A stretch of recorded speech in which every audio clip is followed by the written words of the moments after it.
ചേട്ടാ ഞാൻ ബിരിയാണി കച്ചവടം തുടങ്ങുവാണേ. ഓ എത്രയാന്ന് വെച്ചിട്ടാ എന്റെ ആവശ്യങ്ങൾക്ക് ഞാൻ ചേട്ടനെ എപ്പോഴും പൈസ വാങ്ങുന്നത്. ഇതാകുമ്പോ എന്റെ കാര്യങ്ങൾ നടക്കുമല്ലോ. 80 രൂപയ്ക്ക് ഒരു 2 പീസ് ചിക്കൻ ബിരിയാണി. എന്റെ അനിയൻ വണ്ടിയെ കൊണ്ട് വിറ്റോളൂ. ലാഭം ഞങ്ങൾ 50-50 എടുത്തോളാം. എങ്ങനെയുണ്ട്? എനിക്ക് ഒരു 3000 രൂപ കടമായിട്ട് തരാമോ? കുറച്ച് അരിയും ചിക്കനും ഒക്കെ വാങ്ങണമായിരുന്നു. കടമായിട്ട് മതി. ഒന്ന് താ ചേട്ടാ, ഞാൻ ഒന്ന് രക്ഷപ്പെട്ട് ബിസിനസ്സുകാരി ആകട്ടെ. എന്നിട്ട് പിന്നെ ചേട്ടൻ ഞാൻ അങ്ങോട്ട് പൈസ വരും. നല്ല കാര്യത്തിനല്ലേ? പൈസ ഇരിപ്പുണ്ട്, പോയി എടുത്തോ. താങ്ക്സ് ചേട്ടാ. ഇന്നലത്തെ ബിരിയാണി എല്ലാം വിറ്റുപോയി, ഒരെണ്ണം പോലും മിച്ചം വന്നില്ല. നഷ്ടമൊന്നും വന്നില്ലല്ലോ, അത് മതി.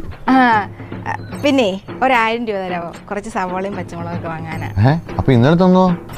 ഞാൻ ഒന്ന് ബിസിനസ് നടത്തി രക്ഷപ്പെട്ടോട്ടെ ചേട്ടാ. 1000 രൂപയല്ലേ ചോദിച്ചോളൂ. മേടിച്ചിരിപ്പുണ്ട്, പോയി എടുത്തോ. താങ്ക്സ് ചേട്ടാ. ഇന്നലത്തെ 1000, ഇത് പിന്നെ ഞാൻ വാങ്ങി 3000. ഇനി നമ്മൾ തമ്മിൽ കടമൊന്നുമില്ല. മിടുക്കി, ഇങ്ങനെ വേണം ബിസിനസ് ചെയ്യാൻ. പിന്നെ എനിക്ക് മറിക്കാൻ ഒരു 6000 രൂപ തരാമോ? കുറച്ച് സാധനങ്ങൾ മേടിക്കാൻ വേണ്ടി. നമ്മൾ തമ്മിൽ ഇനിയിപ്പോ കടമൊന്നും ഇല്ലല്ലോ. പിന്നെ എന്നാ, കയ്യിലൊരു 4000 ഇല്ലേ? അതിലൂടെ ഒരു 2000 കൂടെ അല്ലേ ഞാൻ ചോദിക്കുന്നുള്ളൂ. ഇങ്ങനെ പിശുക്ക് കാണിക്കാതെ കേട്ടോ. ഞാൻ ഒന്ന് രക്ഷപ്പെട്ടോട്ടെ. 2000 കൂടി ഇട്ട് ഇങ്ങതാ. 2000 കൂടി ഇട്ട് ഇങ്ങതാ.